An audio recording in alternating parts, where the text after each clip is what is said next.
I believe it comes from the need to want to show more or have some visual relationship with explaining the ideas that we have when we were producing electronic music.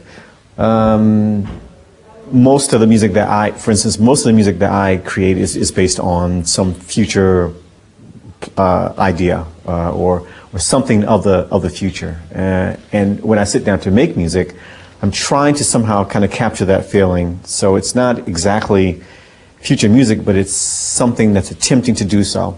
So I think we kind of realize that by using visual applications, we can kind of create a much more vivid picture of how we're feeling, where we're trying to, what we're trying to reach in terms of composing music. Yeah, I mean, I suppose it's much different from, say, an entertainer that's standing there in front of people and he or she are looking into the audience to try to get indications whether he is doing a good job or whether he's succeeding in entertaining the people. DJing, at least for me, is slightly different. My intention is the same, but the process to get the information from the crowd is different. And what I was speaking about was looking at the crowd in a very indirect way so that you get a reaction from the crowd that is based on mass, not just one, two, or a group of people. And for me, it's become quite important to have a very accurate indication from a mass, because this is who I'm playing music to. So if I look at an individual person and I see that the person is not dancing, that may change how I program the records. So if I look in a very indirect way and just basically see the kind of wave type effect of many heads bobbing up and down, I can kind of sense basically how intensified they're dancing. So being able to kind of look away or pay more attention to the setup, the equipment, I'm actually able to get the indication from the crowd, pay more attention to what I'm doing here, and then also think about what I need to do the next few records ahead. So it's a way that's kind of developed over years, and trying to find out which is the best way to get the most accurate your information about what I should play next. It's not a completely foolproof way of approaching the situation, but I think it works better than say having a one-to-one, eye-to-eye contact with people. I think so. To look at or feel more as a group of people rather than individual. It came from it basically came from the need to want to show more about what a DJ does, what his task is, and how he performs it, how he navigates turntables and DJ mixers, and it was something that I realized after starting the production of it, that it's actually something that maybe a lot of us, a lot of DJs or people in the music industry maybe took for granted, that after all these years, perhaps maybe there's still a large percentage of people that really don't understand what the fundamentals are of actually putting records together and syncing them up together, and BPMs and beats and half beats and quarter beats, and creating many different effects by combining turntables together. So basically, it's to show, it's to exhibit, to display, to put up front for better understanding of a DJ, and then also what makes it different from, say, a hip hop DJ or hip hop music or drum and bass. So it's more so for better understanding. It's what it's developed into. I mean, using multiple turntables, using 3 turntables, which is quite standard now. The DJ is thinking more like a musician by adding that third turntable or adding that extra drum machine or whatever the external piece is. But yeah, it's actually coming. It's coming full circle. You are, you have five strings on a guitar, and you can choose which string to choose. It's the same process. And I think that in time with technology, it will become even more advanced, and the DJs will have even more choice, I think. And so I think it's just a matter of time. Well, it was a project that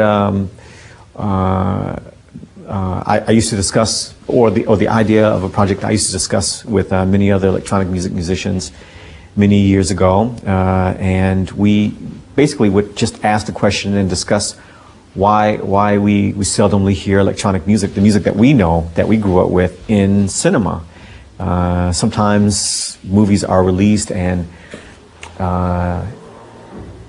it is basically telling the story in which we are often thinking about when we're composing electronic music, something very far away or some type of interesting situation, and we're creating the music as a backdrop for that situation. So, we were kind of dumbfounded why it's always a classical arrangement or always some electronica type of sound of music, and so after many discussions, me and a few other people thought that maybe one of us should do something, create something, a working example that we can take and say, here, this is an example of electronic music with cinema, and look at the possibilities. So I decided to try it, and I selected a few films, Metropolis being one of them, Blade Runner being another, 2001: Space Odyssey being another, and a couple of other films. And I eventually decided to rest on the movie Metropolis because of the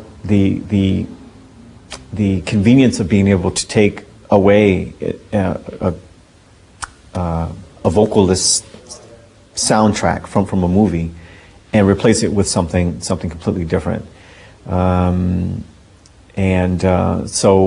So that brought my attention first to the movie, and then after doing a research about the movie, and things like in the movie it takes place around the year 2000, which was actually I was just moving into the project in 1999, so that was a very attractive thing.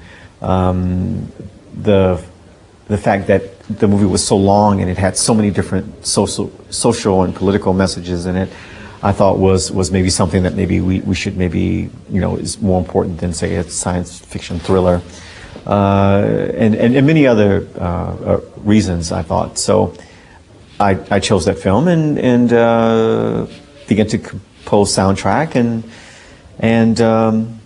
and developed a working example and began to show it, and that's what we've seen this afternoon. Well, I'm often having thoughts and running into situations where it's affecting what I do, and yes, it is making its way, or has made its way into my studio and how I approach making the music. And I think that